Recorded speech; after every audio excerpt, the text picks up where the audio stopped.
আসসালামু আলাইকুম ভিউয়ার্স। চলুন আজকে চ্যাট জিটিপি কে আল্লাহ সম্পর্কে জিজ্ঞেস করি, দেখি সে কি বলে। হাই, কেমন আছো? হ্যালো, ভালো আছি। তোমার কেমন আছে? আমি খুব ভালো আছি। কি করছো এখন তুমি? ভালো শুনছে, ভালো লাগলো। আমি এখানে তোমার সাথে কথা বলছি এবং তোমার কোনো প্রশ্নে সাহায্য করতে পারি। ওকে তুমি কি কিছু জানো?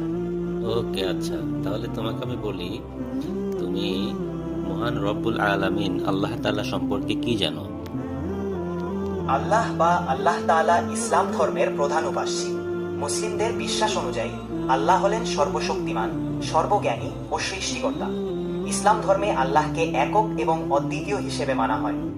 মুসলিমরা 5টি স্তম্ভ পালন করেন, যার মধ্যে ঈমান, বিশ্বাস এবং নামাজ প্রার্থনা অন্তর্ভুক্ত।